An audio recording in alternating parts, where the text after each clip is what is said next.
अब बात करते हैं JOAIT 817 की। लेकिन उससे पहले एक दिलचस्प बात, आज इनका मसला सुलझा नहीं है और 200 पोस्टें और निकली हैं। सेम 939 या 903 कोड के तहत निकली है, जो भी कोड है। अब मैं देख रहा था इसको, 200 पोस्टें निकली हैं जी। लेकिन जनाब ये तो वही बात होगी ना, पहाड़ी में कहते आगे दौड़ पीछे चौड़। पिछला मामला सेटल हुआ नहीं और अगले की एडवर्टीजमेंट आ गई और उसकी परीक्षा भी होने वाली है। मामला क्या है? मामला यह है कि 19,024 लोगों का भविष्य जो है वो अधर में लटका हुआ है। उन्होंने एक परीक्षा दी थी जिसका कोड था JOAIT 817 1100 के आसपास शायद वैकेंसी थी वो, और इसको लेकर जो है उनकी ये परीक्षाएं हुई थी। और उस परीक्षा में खलल कहां से पड़ गया, ये चलता है शुरू से।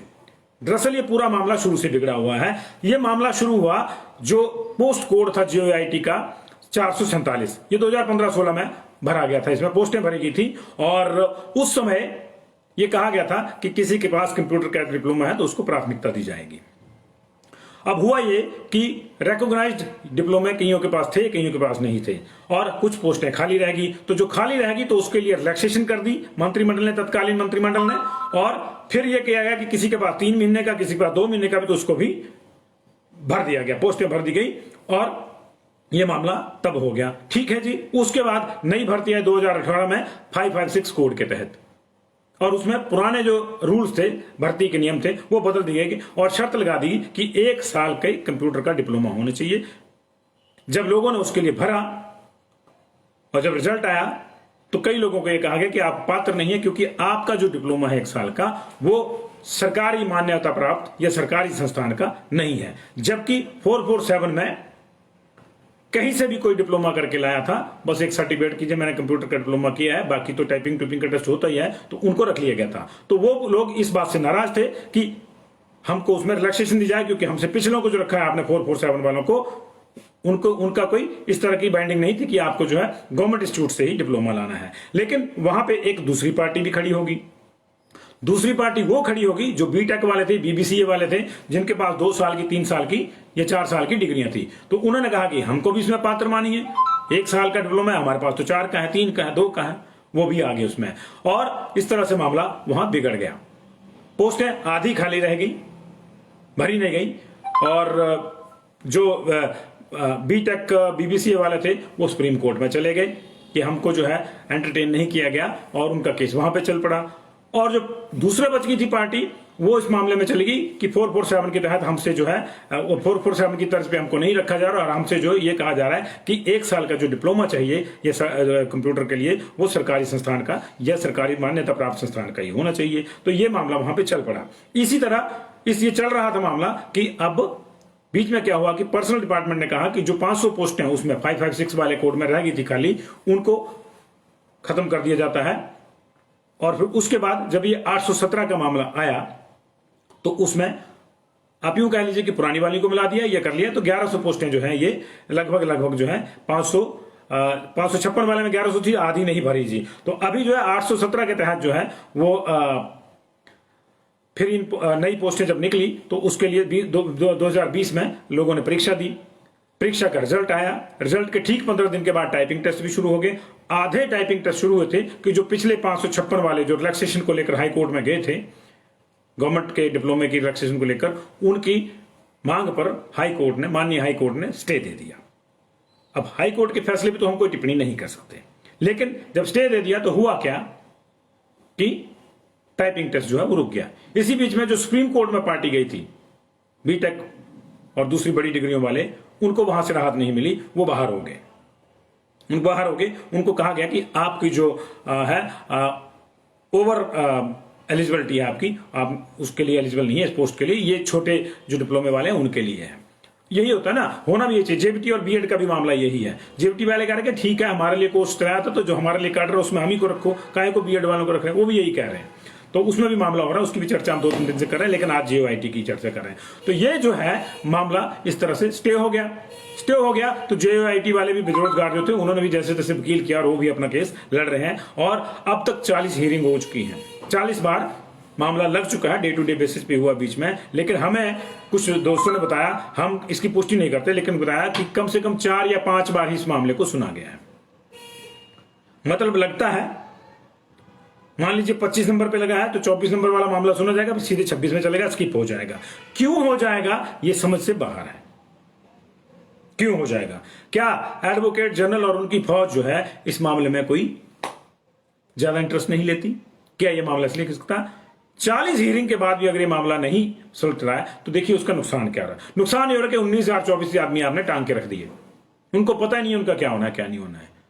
जिन लोगों के टाइपिंग टेस्ट हो गए 15 दिन के भीतर, बिलासपुर चंबा वालों का हो गया था शायद, तो जाहिर है कि अब होता क्या है कि जब आपका टेस्ट क्लियर होता है फिर आप टाइपिंग टूपिंग के मामले पे ध्यान देना शुरू करते हो। तो उनका तो हो गया एकदम से।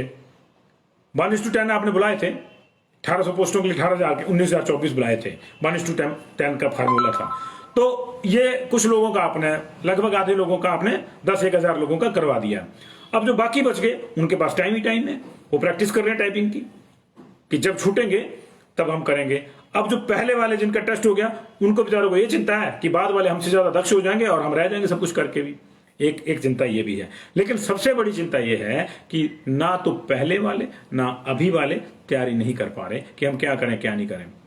क्योंकि एक लोचा और है, 556 वाले जो 817 में आए थे उनमें से कुछ लोग रह गए हैं उसमें, जबकि 556 में वो डॉक्यूमेंटेशन तक पहुंच गए थे जब ये मामला बिगड़ा था तब। तो वहां भी बेचारों के इनके साथ भी हो।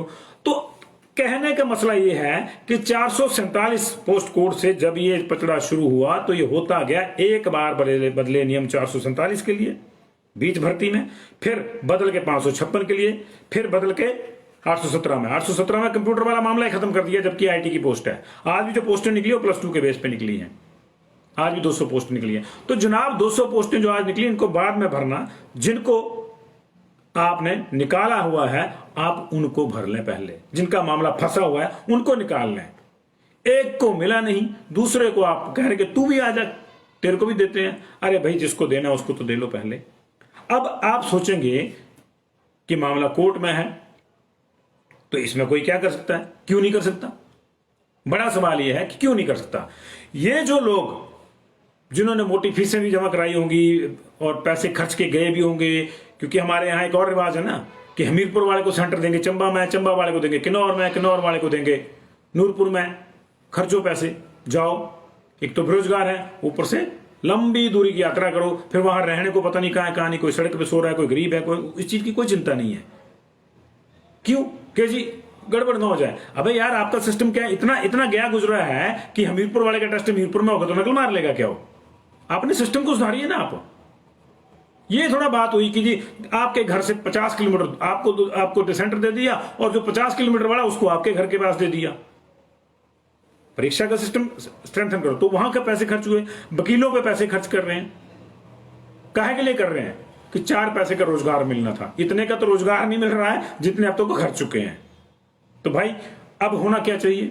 होना यह चाहिए कि ये बेचारे अपने पैसों से जो वकील कर रहे हैं कि अभी भी वो सारा चीजें जो है ये सरकार को देखनी चाहिए।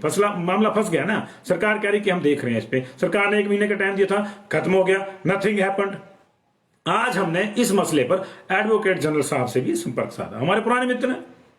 हमने उनसे संपर्क साधा और सीधे पूछा कि इनका कुछ हो क्यों नहीं रहा। तो उन्होंने हमसे ये कहा है कि हालांकि जो अगली सुनवाई जो 8 दिसंबर को है उस सुनवाई में वो खुद तो उपलब्ध नहीं होंगे, लेकिन उन्होंने अपनी पूरी जो टीम है उसको कहा है कि इस मामले को अब प्रायोरिटी के बेस पे निपटाना है।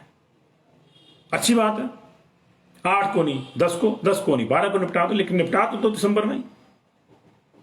लेकिन हो क्या रहा है? ये तो सरकार ने भी कहा था, मुख्यमंत्री ने कहा था कि 1 महीने के अंदर अंदर ये सारा मामला हम कोर्ट में इसको करवा लेंगे। चाहे इस तरफ वो कोर्ट ने करना है, फैसला माननीय अदालत ने करना है, उस पर क्या टीका टिप्पणी कर सकता है कोई। अगर किसी को पसंद नहीं होगा तो रिव्यू पिटिशन में जाएगा, सुप्रीम कोर्ट में जाएगा। लेकिन पहले कुछ तो फैसला हो, इधर या उधर तो लगे, लोगों को पता तो लगे कि किधर जाना, क्या नहीं करना, क्या नहीं करना है, क्या करना है क्या नहीं करना है।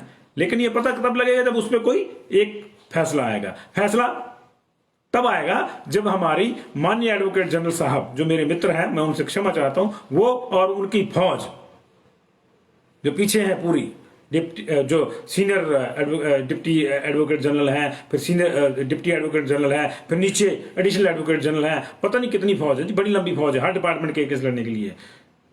खड़े तो ऐसे होते हैं अदालत पूरी उनसे भर जाती है जी, माफी चाहूंगा मैं उन सबसे, लेकिन मामला वही बात आ गई नहीं कि सुनवाई नहीं होनी कागजों में हो गई, लेकिन वहां केस ही नहीं सुना कि इस मामले को आगे अगली बारी में तरीकें पड़ रही, तारीख पे तारीख 40 हियरिंग सर, छोटे से स्पैन में 40 हियरिंग हो चुकी है इस केस की। ये कुछ जमीन जायदाद का केस है कि मुद्दतों चलेगा और वो बैठे रहेंगे नौकरी के लिए। कुछ तो स्टैंड सरकार को लेना पड़ेगा, क्लैरिटी बड़ी जरूरी है इस पूरे मामले में। बहुत ज्यादा हताश है 19,000 लोग।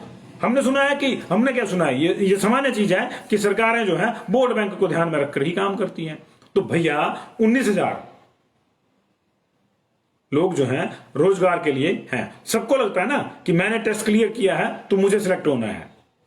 पोस्टें 1800 होंगी, सिलेक्ट भी 1800 ही होंगे, लेकिन जो 18,000 आपने बुलाया ना, सबको लगता है कि मैं सिलेक्ट हो सकता हूं। अनिश्चितता में उनको मत रखिए, अन्यथा अनिश्चितता आपकी भी बढ़ जाएगी, सियासी अनिश्चितता भी बढ़ जाएगी। क्योंकि उनके साथ भी 19 चौका मिनिमम रख लो आप, 76,000 उनके साथ भी है। 76,000 बहुत होते हैं। ये जो 4 सीटों का फैसला हुआ, ये देख लो आप कितने से हुआ। 6,000 एक जगह थे, 7,000 एक जगह थे, 3,000 एक जगह थे, 3,000 एक थे। ये तो 20-25,000 में निपट गई 4 सीटें। तो 76,000 बहुत होता है जी, 76,000 बहुत होता है। और ये अकेले नहीं है, बाकी भी हैं, जेबीटी वाले भी हैं, पुलिस वाले भी हैं। तो ये देखिए, अगर वोट बैंक के लिहाज से भी देखते हैं तो जनाब उस चश्मे से भी देख लीजिए, लेकिन इनका कोई ना कोई हल निकालिए। इनको आप जो है न्याय दीजिए। जो पात्र हैं वो 1800 लोगों को रखिए, जो पात्र नहीं निकलते आपके सामने, जो मेरिट में नहीं आते पहले 1800 में, वो फिर अगली तैयारी करेंगे। लेकिन टांग के मत रखिए, हैंगर बना के रख दिया, इधर को झूलो उधर को झूलो, आज फैसला आएगा कल आएगा, ये होगा। आदमी जो है मेंटली डिस्टर्ब हो जाता है इससे, वो अगली परीक्षा की तैयारी भी नहीं कर पाएंगे। इससे तो बेहतर होता आप कह देते कि हमने पूरी परीक्षा रद्द कर दी, नए सिरे से होगी। आप जो 200 आई उनको भी मिला लो, 1800 200 2,000 पोस्टें कर दो, लेकिन बच्चे को क्लैरिटी तो होगी। +2 का आपने उनके लिए क्राइटेरिया रखा है। +2 का बच्चा कितना बड़ा होता है, उसको हो सकता है किसी का पहला टेस्ट हो, उसका पहले ही टेस्ट में इस तरह का जो है बुरा अनुभव रहेगा, तो आगे उसके मानस पटल पे उसके कितना जो है तनाव होगा, उसको क्या प्रभाव पड़ेगा, ये चीजें देखनी चाहिए। कुर्सी में बैठ के ये भाषण दे देना, वो भाषण देना, जैसे मैं दे रहा हूं, ये भी बड़ा आसान है, मेरा भाषण भी देना बड़ा आसान है, लेकिन इस चीज को वही जानता है जो इस चीज को भुगत रहा है। इसलिए हम चाहते हैं कि 19,024 लोगों का मामला नहीं है ये 76,000 लोगों का मामला और है। 76,000 और जुड़े हैं इनके साथ। अगर 4 की फैमिली है तो टोटल 76,000 का है। अगर 4 में ए भी प्लस है तो ये लगभग 1 लाख को मामला पहुंचता है। इसको करिए। 200 पोस्टें आपने नहीं निकाली है, अच्छी बात है। 82 के लिए तो मेरे ख्याल 19 तारीख को परीक्षा हो रही है, अच्छी बात है। इनका भी कुछ कर लीजिए ना पहले, या कुछ नहीं है तो 556 वाले जो थे क्लियर किए, जो डॉक्यूमेंटेशन तक पहुंच गए, 200 में उनको भी दे दो ना, लेकिन दे दो भाई, उनका भी हक बनता है। लेकिन ना 556 वालों को मिल रही है, ना उनके चक्कर में 817 वालों को मिल रही है। मजे लगे हुए जी, लटका हुआ मामला, हमें क्या फर्क पड़ता है, हम तो मंत्री हैं जी, हम तो मंत्री बन गए। इन्हीं लोगों ने बनाया है, इन्हीं लोगों ने बनाया है। और अगर इनके काम नहीं बनेंगे तो फिर कोई नहीं बनेगा, तो फिर कोई नहीं बनेगा। ये सब जानते हैं, ये कहना अच्छा नहीं लगता। तो बहुत बहुत शुक्रिया जी आप लोगों का, आप जुड़े और बहुत से मैसेज आपने किए, आप करते रहिए, कोई प्रॉब्लम नहीं है। बहुत से मैसेज आपने किए, करते रहिए। I love your message, I love you. और आपके लिए हम लोग हैं, पुलिस वालों के लिए हम लोग आवाज लगातार उठा रहे हैं, आज फिर उठाते हैं कि ये अच्छी बात नहीं है। अगर इस तरह के कोई आदेश हुए हैं, इस तरह के निर्देश हुए हैं कि उनके ऊपर सख्ती की जाए, वो मैस का बहिष्कार क्यों करें? अब जबरदस्ती मैस में रोटी खिलाओगे क्या? प्रश्न ही है ना, जबरदस्ती खिलाओगे क्या? अगर किसी का मन नहीं है कि आए, इनकी भी नहीं आए कि JOIT 817 वाले जो है उनको भी कुछ करना पड़े। अगर ऐसी नौबतें आती रही, हर किसी को धरना प्रदर्शन करना है, तब भी chaos क्रिएट हो जाता है। वो भी अच्छी बात नहीं है, अच्छे संकेत नहीं होते। तो JOIT वालों के लिए आज हमने बैठक पूरा जो समर्पित था हमारा बुलेटिन मूल रूप से, लेकिन बाकी खबरों को लेना जरूरी था। एक बार फिर से चलते चलते आपका बहुत बहुत शुक्रिया। कोई कमी रह गई हो, कोई मुद्दा रह गया हो, तो मेरा नंबर आप सबके पास पहुंच गया, क्योंकि 2-2.5 हजार मैसेज तो मैंने दिन में लिए, अटेंड किए। तो आप भेजें, विस्तार से लिख के पॉइंटर भेजें, उनको भी उठाएंगे, डेली उठाएंगे। आप बोलिए, डेली अगर हमारे 2-3 बुलेटिन होंगे तो 3 बार उठाएंगे, 4 होंगे तो 4 बार उठाएंगे। हम लोग आपके ही लिए हैं जी। तो justice for JOIT 817, justice for JBT, justice for SMC and all other teachers, justice for all employees, और बेरोजगारों के लिए भी जस्टिस फॉर अनएम्प्लॉयड। बहुत सी योजनाएं सरकार ने की थी, हम लोग सीरीज शुरू करने वाले हैं इस पे। कब क्या कहा था कि हम ये कर देंगे, वो कर देंगे, क्या किया है अब तक, ये अब हिसाब मांगने का समय आ गया है, और ये हिसाब हम नहीं, जनता मांगेगी। बहुत शेयर कर दीजिएगा। एक बार फिर से बता दूं, हिमाचल प्रदेश में